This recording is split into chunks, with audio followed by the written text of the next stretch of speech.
a partir das 17 horas.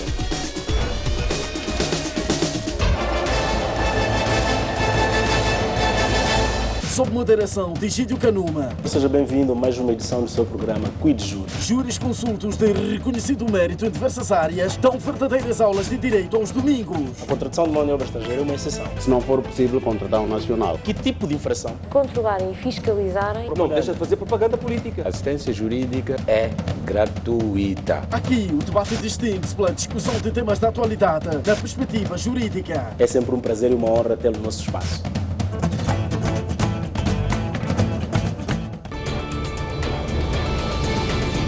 Porque o que você pensa conta. Reservamos-lhe um espaço de opinião em dose dupla. Conto consigo das 11h30 às 12h30. Eu, das 18 às 19h30.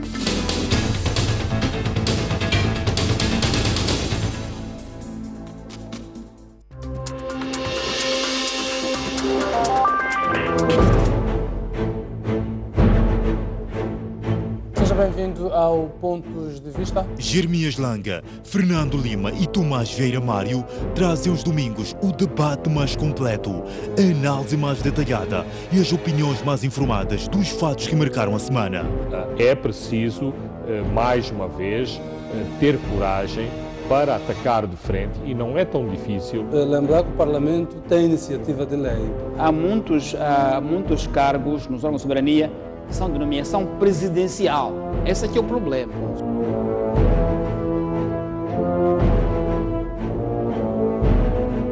Pela obediência à lei e à Constituição. Mas a pessoa é ser humano. Garante que não há aqui lealdades. Eu não estou convencido. Pontos de Vista, aqui na STV.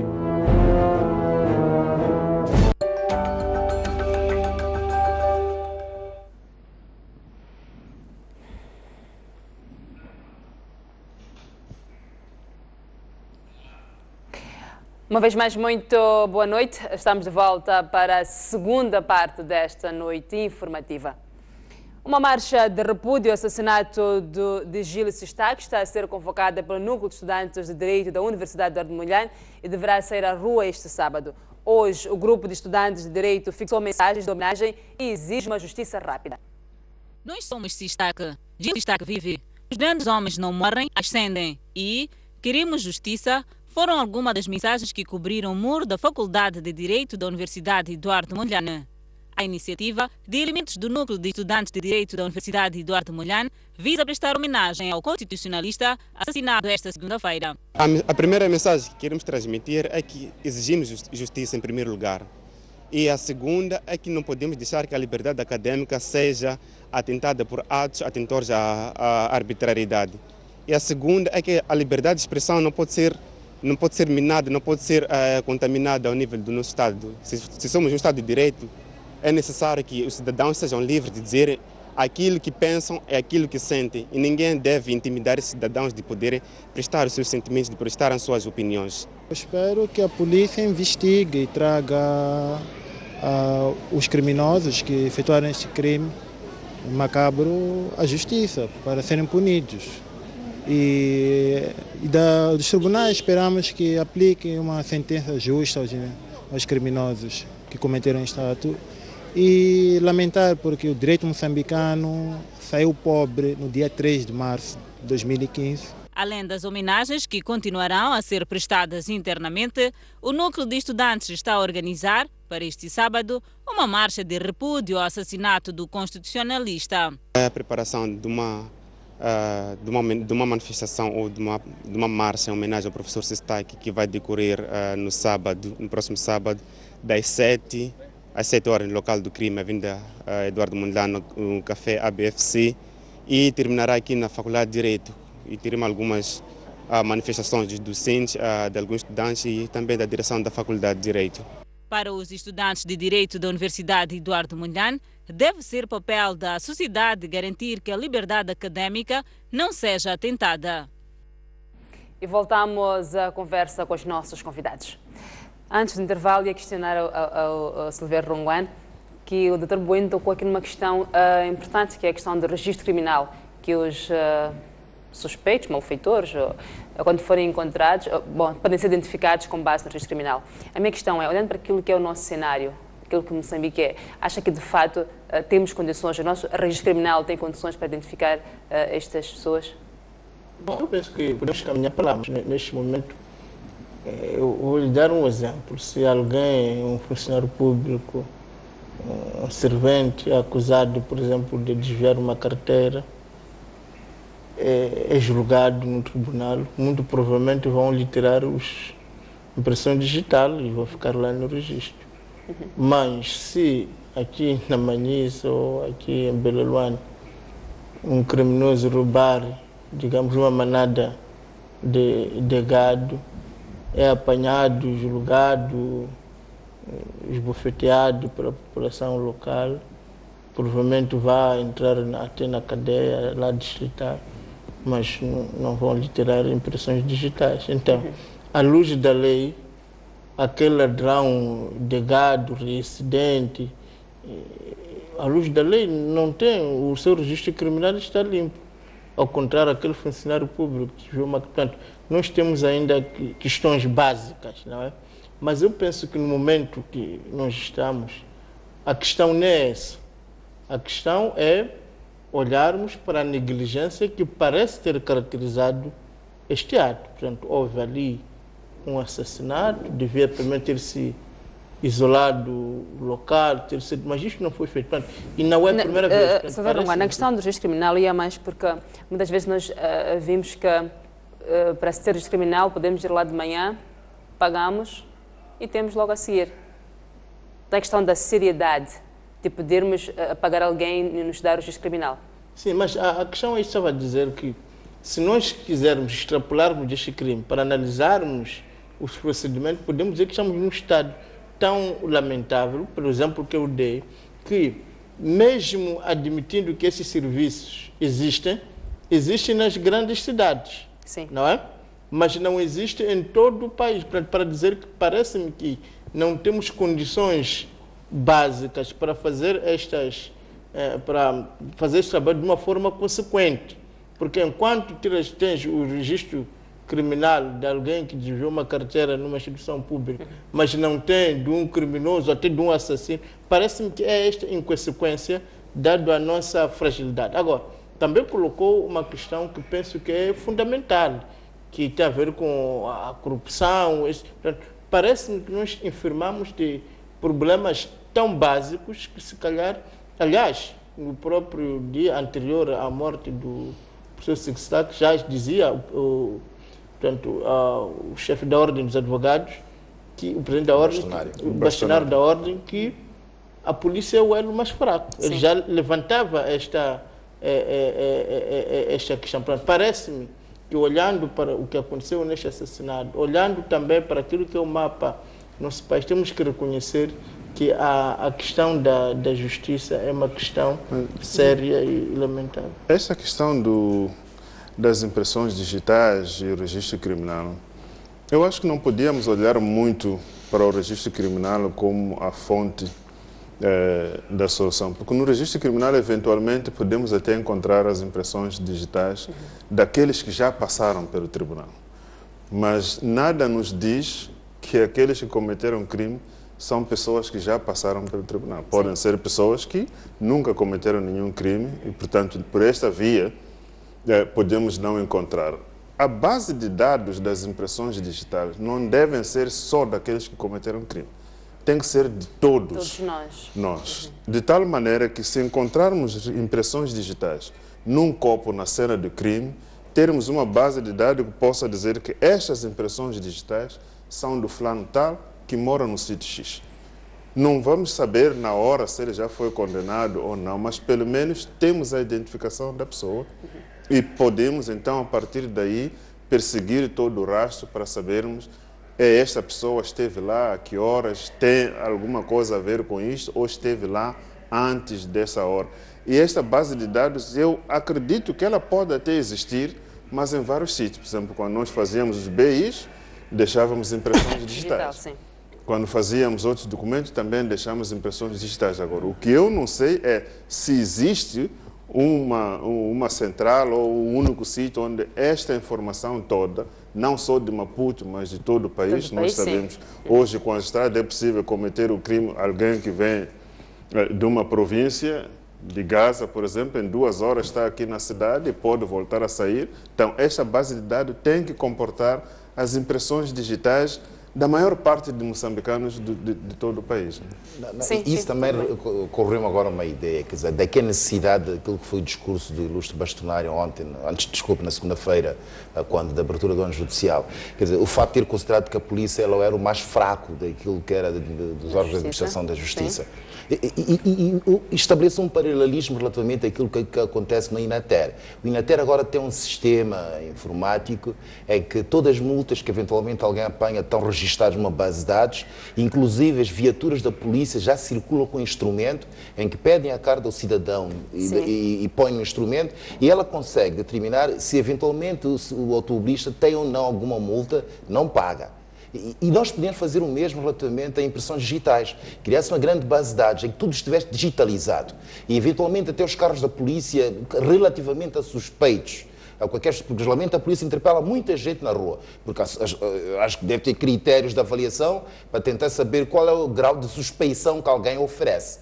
E nessa altura seria muito fácil, se nós tivéssemos já uma base de dados, com todas as impressões digitais já atualmente nessa base de dados, em que a polícia poderia a qualquer momento, em face de qualquer suspeita, imediatamente chegar à identidade das pessoas. E neste caso vou mais longe. Tem que ser a polícia agora para conseguir investigar, dado que perdeu muitos elementos na fase inicial.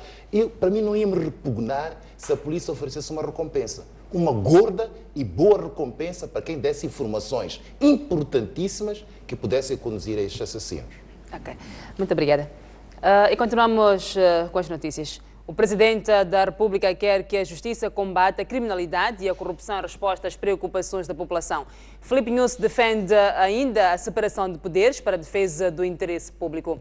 O chefe de Estado fez esta intervenção durante a abertura do ano judicial 2015. A abertura do ano judicial decorreu no Centro de Conferências Joaquim Chissano e foi dirigida pelo Presidente da República, Filipe Nunes, perante figuras de peso dos órgãos de justiça, desde o Presidente do Tribunal Supremo, Procuradora-Geral da República, Presidente do Tribunal Administrativo, juízes conselheiros, bastionário da Ordem dos Advogados, Comandante-Geral da Polícia, entre outros. No seu primeiro ato solene de abertura do ano judicial, o Presidente da República dividiu o discurso em 3 partes: o combate à corrupção, à criminalidade e a separação de poderes. Filipe Nunes disse que os órgãos da justiça não devem permanecer serenos enquanto a população exige uma justiça célere. O nosso povo clama por uma justiça mais próxima e célere. Todos os dias ouvimos as súplicas do nosso povo para que as autoridades competentes combatam e controlem a criminalidade. Todos os dias somos convocados a agir de forma enérgica e decidida contra o crime organizado, incluindo os sequestros e raptos, identificando os seus autores e penalizando-os exemplarmente. É imperioso que esses apelos do nosso povo sejam ouvidos e respondidos. Filipe Nunes defendeu que a população não espera justificações e troca de acusações entre os 3 pilares da justiça. Para o Presidente da República, a população quer resultados. Na qualidade de Supremo Magistrado da Nação, defendo em palavras e atos a separação e independência dos poderes. Mas é importante que todos compreendamos que a sua independência não se funda no abstrato. Ela existe em concreto para permitir que cada pilar realize as suas funções em complemento às dos outros pilares para responder aos supremos interesses do Estado e do povo moçambicano.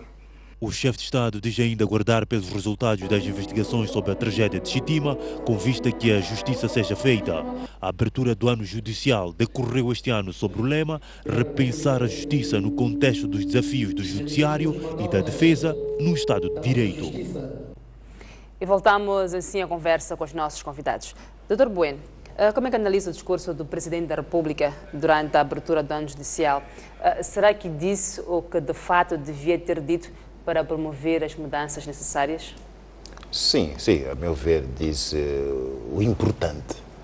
O importante dentro daquilo que era também, aquilo que já constava do próprio manifesto eleitoral dele, quando das eleições, e ademais, é algo que ele sempre faz questão de repisar em qualquer ocasião que para isso tem, que é a necessidade da separação de poderes. Quer dizer, nós temos diversos órgãos de soberania em Moçambique e cada um desses órgãos tem as suas responsabilidades constitucionais. E ele faz sempre questão disso, de repisar, que há necessidade de cada um dos seus dos órgãos de soberania exercer as suas responsabilidades dentro do quadro constitucional. E neste caso em concreto, quer dizer, esta não subordinação de cada um dos órgãos relativamente ao outro também não afasta a necessidade de haver, de alguma forma, colaboração entre os diversos órgãos.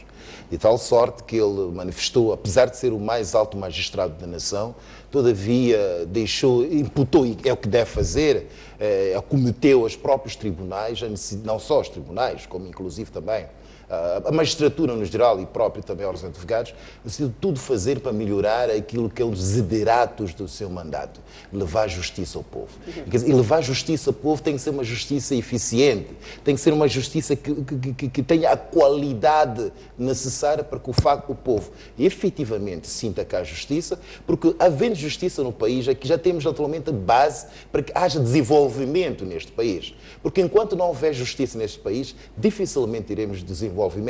Porque não ter justiça significa que as pessoas não são tratadas de igual modo. Significa que, eventualmente, em caso de litígio em que nós temos expectativa que os nossos litígios, nossas desavenças sejam rapidamente resolvidas, se eventualmente perdurarem no tempo, então significa que não há justiça. E ademais, se nós estamos apostados, como está apostado, grandemente apostado, o Presidente da República na edificação, na consolidação do Estado de Direito Democrático, e como disse bem o ilustre bastonário das Ordens de Advogados, é que o contrário do Estado de Direito Democrático é arbitrariedade, e ele está contra isso. Dr. Nambrete, foi recorrente o discurso da necessidade de reformas a nível do setor da justiça. Não sendo uma questão nova, e já tendo sido ensaiadas algumas reformas, sobretudo ao nível da legislação penal, qual é o problema que impede a realização das reformas ao nível necessário para responder aos desafios do momento? Eu acho que um dos problemas que, na minha percepção, cria entraves no bom funcionamento do nosso sistema judiciário é também a forma como os próprios magistrados chegam a estes cargos.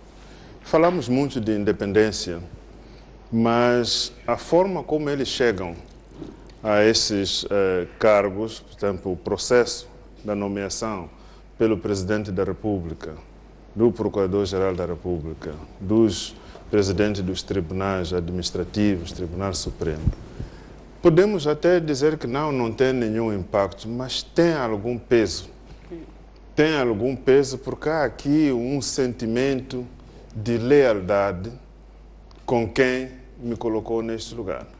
E quando se coloca este sentimento, certamente se diminui também a capacidade da independência, ou melhor, o nível da independência que esta pessoa tem para fazer o seu trabalho de forma mais livre, sem nenhum tipo de pressões, nem que sejam sob o ponto de vista emocional. Portanto, eu acho que deveríamos passar para um outro nível em que estas pessoas não são nomeadas pelo Presidente da República. O Presidente passaria apenas a empossá-los, mas a forma como eles devem chegar lá devem ser por via de escolha entre os seus pares, possivelmente, por concurso público, possivelmente, ou uma outra forma que lhes dê a sensação de que eu não estou aqui porque fui escolhido pelo Presidente da República, mas estou aqui porque os meus pares ou outras pessoas que foram encarregadas de fazer o processo de seleção reconheceram em mim qualidades para dirigir este setor. Isso daria uma independência total? Perfeitamente. E se lhes garantir também como é que se diz? Inamobilidade, exatamente. Garantir-lhes a inamobilidade para que eles se sintam seguros que não é porque vai tomar uma decisão que desagrada o Presidente da República que ele vai perder o posto. Com esta segurança, nós podemos começar a ver a Procuradoria mais vibrante, o Tribunal Administrativo mais vibrante, o Tribunal Supremo mais vibrante, o Conselho Constitucional mais vibrante. Neste momento, por exemplo, nós temos um Conselho Constitucional que tem a composição que tem, tantos magistrados indicados pelo Partido Frelimo, tantos magistrados indicados pelo Presidente da República e por aí fora. Só por esta via já pode-se adivinhar qual é a tendência que eles vão seguir para fazer esses julgamentos. Idem para o Tribunal Administrativo, idem para a Procuradoria-Geral da República, o que de facto não deixa... Será uma tendência partidária? Há uma forte tendência partidária, sim, e essas pessoas não é porque elas não tenham competência. Eu reconheço em cada um deles competência suficiente, mas há este peso de sentimento de alguma lealdade com a pessoa que os colocou lá. E esta justiça, efetivamente, vai ser cada vez mais distante do cidadão. E a distância da justiça para com o cidadão não é necessariamente em termos físicos, de que está na Maganja ou está em Mucuba. O tempo que a pessoa leva para poder receber a sua resposta. Eu poderia dar um caso caricato. Eu tenho um processo no Tribunal Administrativo desde 2005, que depois recorri em 2007, se não estou em erro. Até hoje não tenho nenhuma resposta. Eu vivo na cidade de Maputo, sei ler, sei escrever.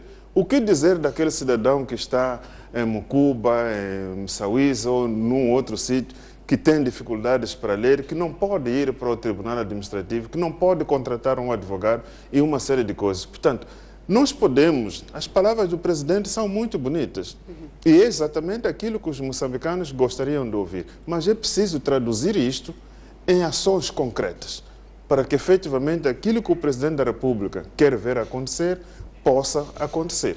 E é preciso, então, ele dar este passo que requer muita coragem. É bom que se diga isso. Requer muita coragem de alguém que diz: eu não quero que o tribunal me sirva, eu quero que o tribunal sirva ao povo. Se eu cometer algum crime, tenha liberdade também de me investigar e me julgar. Só uma pessoa com coragem é que pode dizer: eu vou colocar as pessoas para fazerem o processo e eu apenas vou dar posse. Não quero nenhuma relação de lealdade para com as pessoas que dirigem a justiça. Não sei se há essa coragem entre nós, porque normalmente as pessoas, não é só em Moçambique, em vários países nossos onde reina a ditadura, o presidente escolhe aquela pessoa que tem quase a certeza que mesmo que ele cometa atos contra a lei, não vai ser julgado. Silvério Rongoane, ao ritmo que parece ter sofisticado o crime organizado, que tipo de reformas precisamos e em quanto tempo teríamos uma polícia à altura de se impor como uma autoridade acima dos criminosos? Ora, mesmo no próprio dia que o Presidente da República estava a falar, o bastonário da Ordem dos Advogados colocou propostas concretas, não é? E uma das propostas era que, olha, tem havido grandes problemas, que às vezes a polícia prende, é o juiz que solta, ou o juiz quer soltar, mas a polícia não prende. Portanto, ele mostrou que a nível das instituições não tem existido a melhor coordenação. E para que esta coordenação exista, já foram avançadas muitas ideias, inclusive a ideia de que se calhar a PIC devia estar subordinada ao Ministério da Justiça e não ao Ministério do Interior, para que houvesse a Procuradoria, para que houvesse, digamos, esta ligação direta entre o procurador e o polícia que deve fazer a prisão. Mas não houve resposta da parte do Presidente da República, nem sequer dignou-se a comentar esta decisão. As palavras do presidente que nós ouvimos não foram palavras soft, no sentido que não foram propostas ou a indicação de uma intenção, de uma proposta concreta a nível de separação de poderes, que eu estava a dizer o Nambureto, no sentido de que para haver uma separação de poder, como o presidente diz, olha, eu prezo a separação de poderes em palavras e atos. Então, se ela apresa em palavras e atos que propusesse ou que aceitasse as propostas que foram ali lançadas ou que foram lançadas por outros quadrantes da sociedade, incluindo alguns partidos políticos, que é, para haver separação de poder, não pode ser que um poder constitua os outros. Ou seja, o Presidente da República, como chefe do governo, depois ele é que constitui as magistraturas, ele que constitui o Tribunal Superior. A partir do momento que há um poder que constituem os outros, é evidente que não há esta separação. Mas a verdade é que nesse discurso o presidente não disse, nem deu a entender, nem nenhuma indicação de que teria interesse ou intenção de fazer esta separação, digamos, de poder. Parece-me que o ponto número 1 para que a justiça aconteça, para que a polícia seja atuante, é que se façam as reformas que têm sido recomendadas, incluindo as últimas, que foram sugeridas pelo bastonário da ordem em relação à subordinação da polícia e em relação à constituição, digamos, dos poderes, porque neste momento o que nós temos efetivamente é que um poder constitui os outros. E não só os constitui, como tem a capacidade efetiva de destruir os outros em caso de não mostrar esta lealidade. Portanto, enquanto estivermos assim, não acredito que algumas... Sim. Há um aspecto importante que o Rongoana aqui aflorou e que foi naturalmente também abordada pelo ilustre bastonário quando do seu discurso, e é uma proposta concreta que ele apresentou e que não é nova, já veio debatida várias vezes, que é reduzir ou eliminar esta dupla subordinação da polícia de investigação criminal. Sim.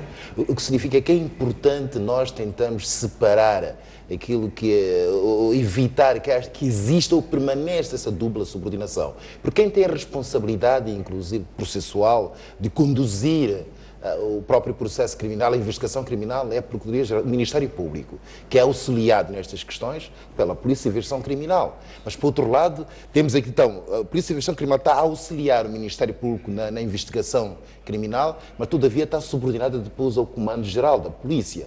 Então, torna-se difícil, naturalmente, saber em que momento é que a Polícia de Investigação Criminal vai agir. Porque pode tentar agir em cumprimento de uma ordem, de uma instrução do Ministério Público, mas, todavia, vir uma contra-ordem da própria hierarquia policial. E isto, naturalmente, não deve manter-se. Nós temos de ter a polícia a tratar exclusivamente questões de segurança pública. É essa a função da polícia. Tratar, prevenir o crime, fazer patrulhamento, controlar o tráfico. É essa a responsabilidade da Polícia da República de Moçambique. Agora, investigar o crime, isso aí deve ser acometido da entidade competente, que tem, nível de processual, essa competência que é o Ministério Público. Pelo que, a meu ver, já devia a PIC estar inteiramente subordinada à Procuradoria-Geral da República. Okay, seguimos então para o nosso tema para análise. Na 97ª ronda de diálogo entre o governo e a Renamo, as partes continuam a divergir. A Renamo exige que nenhum servidor público, incluindo o Presidente da República, exerça atividades políticas nas horas normais de expediente e que haja paridade na composição das forças de defesa e segurança. O governo considera absurdas e contraditórias as posições do partido de Afonso Dhlakama.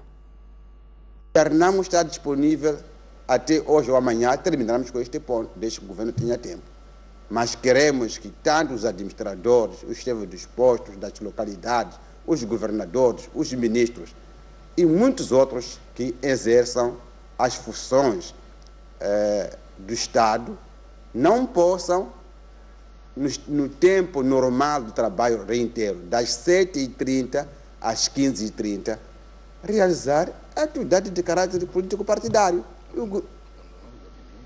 Como é que isso pode se perceber que naquele tempo mesmo que o Estado nos oferece para servir ao nosso povo e nós mesmos vamos exigir que é nesse tempo que nós queremos fazer atividade política? Acho que não faz sentido. A Renamo aparece com novos elementos ou propostas que pretendem que nesta declaração de cessação de hostilidades entidades políticas, dirigentes superiores do Estado, sejam impedidos de realizar atividades políticas.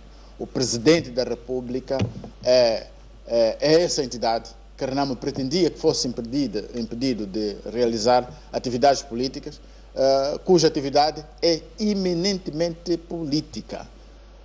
O chefe do Estado, quando nomeia ministros, vice-ministros, governadores, nomeia para cargos eminentemente políticos, não obstante serem servidores do Estado. Portanto, pretender que essas pessoas não realizem atividades políticas é desvirtuar todo o sentido de organização de uma nação sobre o qual nós não abrimos a mão. Em relação à exigência da paridade, acaba até sendo contraditório na medida em que as forças de defesa e segurança regem-se por dispositivos próprios e não está prevista em nenhuma circunstância haver paridade, haver o que por vezes pretendem deturpar ou ser demagogos falando de partilha de poder. E caminhamos a passos largos para o fim desta edição de Noite Informativa.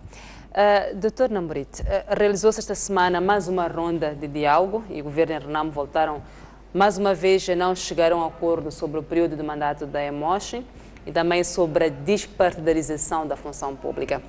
Doutor, qual é desta vez o problema da fixação dos prazos? Onde é que de fato está o empecilho? Bom, a questão de fundo é que nós propusemos 120 dias para a realização de todo o processo de enquadramento, integração e inserção social da força residual da Renamo. E apresentamos um calendário, um cronograma, mostrando exatamente o que deve ser feito e em quanto tempo cada uma dessas ações devem ser feitas. O governo apresentou uma contraproposta de que esta missão devia funcionar ou devia ser estendida por mais 60 dias, sem, contudo, indicar com muita precisão quais são as tarefas que devem ser feitas. Nós dissemos 120 dias e que pode este período ser encurtado. Se essas atividades que nós indicamos foram realizadas em menos tempo, obviamente não há interesse nenhum em se manter a missão por mais tempo quando já não há trabalho por fazer. Mas nós achamos que é preciso que se dê tempo para que o trabalho saia perfeito e que não voltemos daqui a mais alguns meses e dizer que, olha, aquilo foi feito a correr, por isso que não aconteceu isto, não aconteceu aquilo. Eu acho que era uma questão mesmo de precaução, de dizer que, olha, não vamos fazer as coisas a correr só porque estamos pressionados com tempo ou com problema de dinheiro.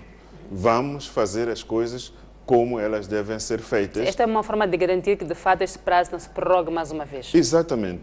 Se for possível, conforme o governo diz que é possível fazer isto em 60 dias, se for possível fazer isto em 60 dias, a missão termina antes dos 120 dias. Esta é a lógica. Por isso que nós não entendemos por que o governo insiste em que não se pode colocar 120 dias, tem que se colocar 60 dias. Ora, podemos colocar 60 dias e depois pedirmos para prorrogar. Será que é melhor isso ou colocamos 120 dias e fazer esforço para terminarmos antes? Na nossa maneira de ver, faz todo sentido propor 120 dias e fazermos o trabalho bem feito se terminarmos antes dos 120 dias. Melhor ainda, do que propor 60 dias para não conseguir terminar o trabalho em 60 dias e pedir mais uma nova prorrogação. Em relação à despartidarização do Estado, isto é extremamente caricato, a meu ver. O impasse que se colocou... Mas vamos chegar a esta questão da despartidarização. Dr. Bueno, esta posição da Renamo em relação à fixação dos prazos da mandato da Emoshin faz ou não sentido?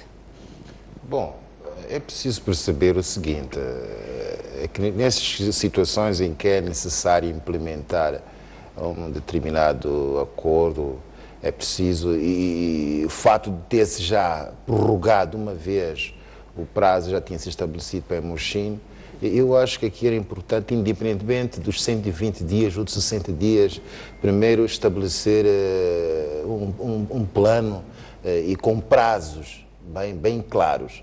Quer dizer, é importante saber agora quais são as fases que se seguem e qual é o tempo que cada uma das fases vai levar. E em função disso pode saber se serão 120 dias ou 60 dias. Porque até agora não sabemos, evidentemente, só eles é que sabem na mesa do diálogo, o que é que se segue. E qual será o procedimento a ser seguido para eventualmente conseguir se atingir concluir cada uma das fases para depois terminar com todo o processo. Agora é preciso que as duas partes, naturalmente, de uma forma objetiva, saibam quanto tempo será necessário, em fase, naturalmente, de conhecimento real que têm do terreno e da situação que está a ser discutida, e eles saberão melhor do que ninguém qual o melhor prazo será necessário para chegar a um termo. Mas que é importante reduzir-se o prazo, tentar concluir este processo o mais rápido possível, isso é um facto. A sociedade assim o espera, assim, a sociedade assim o deseja. Silvério Ronguane, na sua opinião, A quem é que beneficia este arrastar do diferente? Bom, eu acho que fica claro aqui a falta de agenda, não é? Portanto, eu acho que isso é a estratégia de governar. Portanto, vai-se criando assuntos, porque, repare, já se dizer que há uma necessidade de se acabar em 60 dias. Sim. Entretanto, já está a se consumir dias a discutir. Já foram 9 dias. Já foram 9 dias. Parece-me que aqui vê-se que não há assunto para ser discutido e não havendo assunto vão criando, porque a verdade é uma. Enquanto discute, também vão governando. Então vamos ser arrastando sempre nisto, há mais aquele ponto, há mais aquele ponto. Portanto, parece-me que o que se impõe é que os que estão na mesa do diálogo, que é uma mesa até ilegal, porque existe fórum próprio para discussão que não estão a ser acionados, excluindo até outras forças políticas deste debate. Portanto, eu acho que devia haver mais seriedade, sobretudo da parte do governo, porque o governo neste momento é que tem a faca e o queixo. Portanto, ele é que pode impor. Portanto, a mais longevidade do emprego. Eu penso que o governo tem que ser muito mais sério e entender que o país já não se compadece com esse tipo de Dr. Lambrete, a sua questão da despartidarização, qual é a questão de fundo? Quando tudo parecia que já estava encaminhado, dá-se um passo para trás.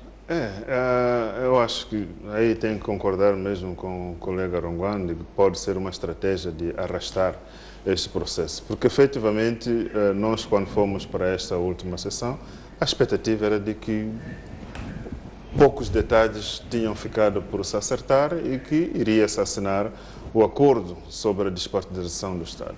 Para nossa surpresa, o governo foi recusar um ponto que nós colocamos, e este ponto tratava essencialmente da proibição dos ministros, incluindo o próprio Presidente da República, de realizar atividade político-partidária durante o horário normal de expediente. Ora, nós entendemos que um ministro não foi nomeado para o governo para ir fazer trabalho do partido dele. Foi nomeado para ir fazer a gestão do seu ministério, fazer o trabalho que lhe incumbe a lei de desenvolver naquele setor. Fora dessas horas, ele é livre de fazer o que bem entender, incluindo ir fazer trabalho do seu partido. Para nossa surpresa, como vimos na peça, o ministro da Agricultura acha que isso é um absurdo, que os ministros devem ser autorizados a fazer trabalho de partido mesmo durante as horas normais de expediente. Ora, como é que nós dividimos aqui o servidor do povo e o servidor do partido no poder, neste caso, porque o governo só é composto por membros do partido no poder? Este mesmo governante que vai sair às 10 horas, em plena hora de serviço, levando o carro do serviço, levando o motorista de serviço, levando o guarda-costas de serviço para ir fazer um trabalho do partido político, do partido Frelimo. Portanto, esta é que é a divergência. Não estamos a dizer, não pode um ministro, durante as horas normais de trabalho, fazer trabalho partidário. E ele tentou desvirtuar o sentido da nossa posição, dizer que é impedimento de realização da atividade política. Ora, ele é um governante, o Presidente da República faz política. O que nós estamos a dizer é não fazer trabalho partidário. Faça política para os moçambicanos. Defina as políticas públicas, faça o que para os moçambicanos, não para o seu partido político.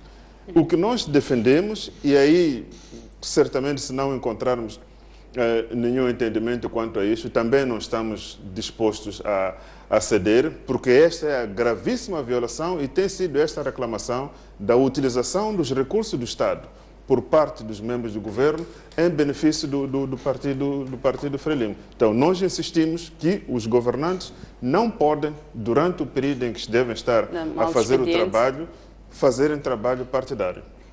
Dr. Bueno, que comentários em relação àquilo que é a posição da Renam?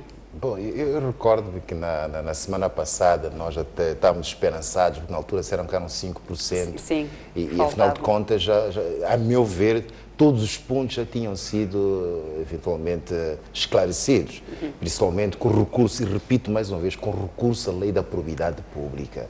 E lá vem claramente quais as proibições de servidores públicos e dos titulares de cargos públicos. Está lá, as proibições. Eu acho que não é nada novo. Se porventura pudesse levar esse documento, essa lei, na próxima segunda-feira para a mesa de debate, já teríamos todo este problema resolvido.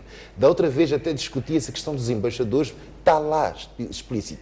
Inclusive dos magistrados judiciais, que vem lá também uma proibição, nos estatutos dos magistrados judiciais também vem lá. Quer dizer, não há nada que eventualmente esteja a discutir hoje que não esteja já na lei.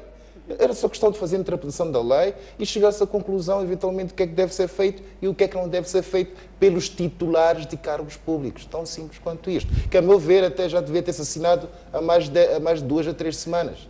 Se é o problema, é efetivamente esse.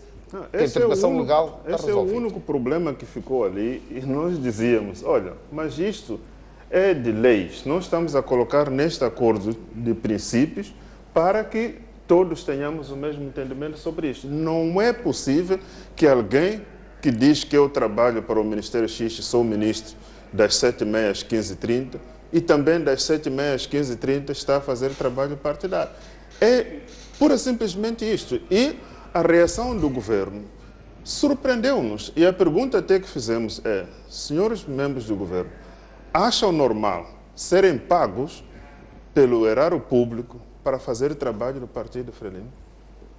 E não veio a resposta, só veio a insistência de que, quanto a isso, nós não abrimos mão. O presidente da República é político, ele tem que fazer políticos. Não, pode fazer política, mas não fazer política partidária, não fazer trabalho do seu partido. Porque durante aquele período que nós esperamos que o presidente esteja no seu gabinete a servir os moçambicanos, ele não pode também usar esse mesmo tempo para servir os seus correligionários do Partido Frelimo. Da mesma maneira que o ministro não pode nós pensarmos que está a trabalhar no Ministério, quando na verdade ele usa este tempo para ir fazer o trabalho do seu partido. Arnam diz que não vai ceder neste ponto. Não, quanto a isso não vai. Silvério Nonguane, qual será a saída ideal para se ultrapassar esta questão? Bom, a saída é os dois beligerantes, uma vez que não se entendem, abraçarem a proposta de lei que já foi depositada pelo MDM na Assembleia da República. Portanto, o MDM já depositou um projeto de lei da apartidização do Estado na Assembleia da República e eu penso que é uma boa base, é um bom instrumento de trabalho e acredito que este instrumento, que é o projeto de lei da apartidização do Estado, depositado pelo MDM, já incorpora estas preocupações, porque, ora, vejamos, o que está em causa, que acredito que neste sentido Arnam pode ter razão, é que o Partido Frelimo, por exemplo, quer fazer uma reunião de quadro em Maputo. E o Presidente da República convoca uma sessão do governo alargada aos governadores e outros quadros do partido, para acontecer, e vejamos, na quinta e sexta-feira. Sim. Então paga-se os bilhetes para vir as pessoas na quarta, para voltarem na terça. Por quê? Porque sábado, domingo, já é reunião de quadros do Partido Frelimo. O que está em causa é este conflito de interesse, e acreditamos que nós, meio na Comissão de Ética, estamos muito preocupados com este casamento, com este conflito de interesse. Se foi convocado para um Conselho de Ministros alargado, é o Conselho de Ministros, a gente já sabe que são 2 dias de per diems, o seu bilhete há de ser de quarta-feira a sexta-feira. Agora, se queres continuar no Maputo a tratar de questões partidárias ou familiares ou outras, então isso já fica às suas próprias custas. Eu penso que isto é simples de perceber. Aliás, mesmo se olharmos do ponto de vista comparativo com outros países, a gente percebe que na Europa os governantes governam de fato e têm nos fins de semana, à noite, as reuniões do partido. Mas aqui em Moçambique chegamos a ter situações caricatas, por exemplo, nos distritos, em que na reunião do governo distrital tem assento o primeiro secretário do Partido Frelimo. O Presidente da República, quando viaja, esteve na província de Maputo, o 60, há bem pouco tempo, vinha lá no protocolo, que vem primeiro o administrador distrital, a seguir o primeiro secretário do Partido Frelimo. Então, parece que aqui há um casamento, um casamento de fato que tem que se cortar em qualquer momento. Porque, agora precisamos de um divórcio. precisamos de divórcio, porque isto é preciso percebermos que a razão destas coisas todas é que os nossos países nasceram com esta ligação umbilical entre partido e governo. Então, esses partidos das independências, libertadores, eles não conseguem sobreviver sem estar ligados ao Estado. Ou seja, se ele é separado do Estado, praticamente desaparece, porque nunca tiveram assim, membros voluntários. É sempre membro porque a pessoa pertence ao governo. Como eles utilizam essas táticas sempre de interesse e não da liberdade, da voluntariedade, percebem que havendo separação entre Estado e governo também desaparece. Mas parece que é matéria tão óbvia que nem devia constituir nenhuma polêmica. Pronto, e continuamos aqui com as notícias. A Renamo boicotou esta semana a tomada de posse no Fundo de Paz e Reconciliação Nacional, alegando discordar dos princípios de indicação dos membros. Assim, tomaram posse 5 membros, incluindo o representante do setor privado. A Renamo devia indicar 2 pessoas para o Fundo de Paz e Reconciliação Nacional, mas recusou-se por entender que a organização é dominada por membros do governo e da Frelimo. Ainda assim, o ministro dos Combatentes deu posse aos 5 membros representantes do governo e do setor privado. São eles Horácio Massangaia, Rogério Manuel, Norbete Mapessoane, Francisco Pariela e Abílios Gaúca. O fundo resulta do acordo de cessação das hostilidades e foi anunciado pelo ex-presidente da República, Armando Guebuza, com o objetivo de promover a criação de emprego e iniciativa de desenvolvimento econômico dos desmobilizados. O espírito da Reconciliação Nacional, o acordo, de fato, o decreto 72/2014, de 5 de dezembro, criou este fundo. E para este novo mandato, que agora estamos em 2015, uma das nossas preocupações é de flexibilizar este fundo, ou personalizar para que de fato venha atender aos combatentes. Nós estamos a emitir cartões do combatente e ali para se diferenciar, nós nos nossos cartões dissemos combatente da defesa, da soberania e democracia para essas 2 forças. Depois a outra só emitimos combatente da luta adversária, que é o veterano da luta nacional. Significa que nós, como órgão do Estado, não escolhemos. Apenas a pessoa apresenta-se e mediante o seu cartão de desmobilização. Estão disponíveis como orçamento inicial o valor de $10 milhões. O acesso às verbas dependerá da qualidade dos projetos. É através dos projetos que serão apresentados à direção geral, através da direção do fundo. Esse, por sua vez, irá avaliar os projetos de cada combatente e de acordo com aquilo que vai ser estipulado com o fundo disponível para ser financiado. Está agendado, estamos a falar de cerca de $10 milhões. Após a tomada de posse, segue-se a fase de constituição da equipa técnica que deverá assegurar o funcionamento do fundo. A Renamo explica que não tomou os seus lugares no Fundo de Paz e Reconciliação Nacional porque o governo tem 4 membros contra 3 deste partido. Quando a Renamo foi oficiada sobre a possibilidade de indicar pessoas para o Fundo da Paz e Reconciliação Nacional, respondeu à carta indicando algumas situações que deveriam ser respeitadas, nomeadamente que a Renamo queria integrar a Assembleia Geral não com 2 pessoas, mas com 3, porque o governo está a ficar ali com 4 pessoas. Tendo em conta que a Renamo e o governo são pares, tanto no Acordo Geral de Paz e neste de 5 de setembro, não faz sentido que alguém tenha mais e outro tenha pouco. Segundo, é desejo da Renamo integrar os outros organismos de gestão do fundo, nomeadamente a direção executiva e o Conselho Fiscal. Essa carta não foi respondida. Portanto, quando fizeram a carta a comunicar que haveria a tomada de posse, respondemos explicando a eles, precisamos primeiro das respostas para podermos ponderar se vale a pena integrarmos isso ou não. Porque, como sabe, na maior parte das organizações, a Assembleia Geral não tem nenhum papel relevante e nós precisamos de perceber o que está acontecendo lá dentro. A Renamo boicotou esta semana a tomada de posse no Fundo de Paz e Reconciliação Nacional. Dr. Namoride, pode explicar-nos melhor o que de fato está-se a passar, o porquê deste boicote? Olha, mais uma vez vemos aqui algumas manobras, até poderia dizer que é um pouco de falta de seriedade. Como bem se disse na peça, este Fundo da Paz é resultado de entendimentos entre as 2 partes.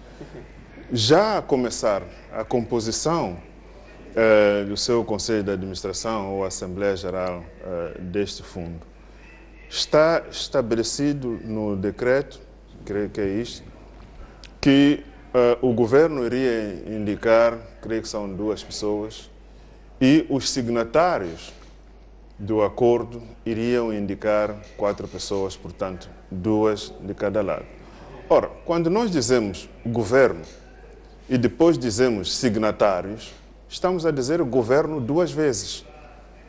O governo indica 2, depois os signatários indicam 2 cada uma das partes. Isto significa que o governo indica 2 como governo e depois indica 2 de novo como signatário. Isso não faz o mínimo de sentido. E o que a RENAMO está a dizer é que se o espírito aqui é que as partes signatárias do acordo estejam em pé de igualdade, então que uma parte fique com o mesmo número igual. Se são 3, se há 6 lugares para o governo e os signatários, então o governo fique com 3 e a RENAMO fique com 3. Ou, pura e simplesmente, o governo fique com 2 e a RENAMO fique com 2. Mas não se pode colocar uma situação de dizer que estamos em pé de igualdade, nós somos ambos signatários, e arranjar essa artimanha de dizer que não, esses 2 são representantes do governo e esses outros são representantes do signatário do acordo. O signatário do acordo é a mesma pessoa que é o governo. Portanto, logo à partida, começa aqui a se lançar sinais de que não há muita vontade de que esta gestão seja de forma transparente, porque efetivamente, a começar assim este processo, teremos ainda muito mais problemas na hora de alocar os fundos aos vários projetos, porque vai ser muito simples dizer que os projetos propostos pelas pessoas da RENAMO não têm qualidade, por isso que não merecem nenhum apoio. Não estando pessoas em número que possam defender essas ideias neste órgão da administração do fundo, nós vamos ver que efetivamente estas pessoas não vão ter nenhum benefício deste fundo. É a mesma situação que acontece na CNE. Faz diferença o número de membros das partes? Faz sim. É outra reivindicação que a RENAMO exige, é que quer também estar presente nos órgãos de gestão, na direção executiva, também no Conselho Fiscal. Portanto, já temos o problema de não haver concordância em relação ao número das pessoas que devem estar no Conselho de Administração ou na Assembleia Geral. Há também o problema de não haver representação nos órgãos executivos, assim como no Conselho Fiscal. Aonde é que está o olho para poder verificar se de facto os fundos estão a ser atribuídos de forma justa e honesta ou não? Nós temos o caso dos fundos dos 7 milhões, que estão a ser distribuídos para os membros e simpatizantes do Partido Frelimo, porque no Conselho de Gestão deste fundo só estão lá pessoas da Frelimo. Neste fundo também, se não for acautelado esta questão da representatividade no órgão, nós teremos exatamente o mesmo problema e teremos a insatisfação daqueles que vieram da RENAMO que não vão ter acesso aos fundos para desenvolver os seus projetos. Qual vai ser o resultado? Vai ser que essas pessoas não vão encontrar nenhuma relevância neste fundo e terão que voltar para as suas posições anteriores, porque o fundo será algo não relevante para as suas vidas, porque apenas está a beneficiar aqueles que vieram do lado da Frelimo e prejudicar ou não beneficiar aqueles que vieram do lado da RENAMO. Portanto, eu acho que nós temos que ser mais sérios e ser mais honestos e não procurar-se artimanhas de tentar desviar com palavra. Eu achei mesmo uma brincadeira de muito mau gosto tentar desvirtuar o sentido dos números, chamar uns representantes do governo e outros representantes de um dos signatários do Acordo de Paz, quando efetivamente estamos a falar da mesma pessoa. Dr. Bueno, tendo em conta que houve aqui entendimento entre as partes, faz ou não sentido que haja proporcionalidade na composição dos membros da equipa de gestão? Bem, eu acho que, neste caso, a reivindicação da RENAMO é legítima, atendendo as circunstâncias que estiveram por detrás, naturalmente, da criação deste Fundo de Paz, porque foi criado este fundo no sentido de garantir financiamento, quer as forças provindas da RENAMO, também os combatentes do governo. E isto totalmente dado que haverá, ou deve haver, ou deve servir de base a gestão deste fundo um princípio de transparência, de isenção, mas acima de tudo de inclusão. A meu ver, é pacífico que naturalmente houvesse de alguma forma uma paridade, neste caso eu sou a favor da paridade, neste caso, houvesse uma paridade naquilo que são os órgãos de gestão deste fundo, de modo a que possa dar a garantia suficiente que efetivamente haverá uma total isenção e imparcialidade e a atribuição de quaisquer fundos não será em função da antiga filiação do candidato, é porque terá mérito a proposta ou o projeto terá mérito e será analisado pelo naipe dos membros da administração do fundo e uma vez avaliado o mérito do projeto, naturalmente, independentemente de quem o propõe, deve ser aprovado. E esta confiança deve naturalmente iniciar precisamente com base naquilo que são os órgãos, principalmente de gestão, porque é aqui o dia a dia na gestão deste fundo que vai determinar que ele tenha maior credibilidade ou eventualmente perca a credibilidade. Porque a acontecer isto eventualmente, e pode vir a acontecer, é um risco iminente, é que alguém eventualmente veja o seu projeto chumbado e imediatamente vai conotar atualmente com o fato da sua proveniência. Porque eu venho deste lado e por isso mesmo chumbam o meu projeto. Mas se eventualmente estiver alguém também com quem ele se identifica em termos de proveniência, esse risco naturalmente é esbatido e conseguimos de facto garantir que há maior imparcialidade e maior também inclusão na gestão deste fundo. Okay. Como é que o MDM, não sendo parte integrante das discussões, olham para esta questão?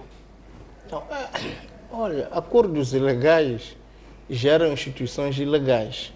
Instituições ilegais tornam-se impossível de ser geridas. Parece não haver dúvida nenhuma que uma instituição deste género devia derivar da Assembleia da República, que é a Casa do Mas quando fala de acordos ilegais, está a dizer o que exatamente? Que a Renamo e a Frelimo estão a fazer acordos para se beneficiar um e o outro. Isto é um erro grave. Portanto, a Renamo e a Frelimo ali estão em que qualidades? Porque a questão começa aí. Em que qualidades estão ali? Agora, se diz que bom, estão na qualidade de antigos detentores de grupos armados. Estás a dizer às pessoas que, olha, façam um grupo armado para depois circunstâncias concretas que ditaram este acordo.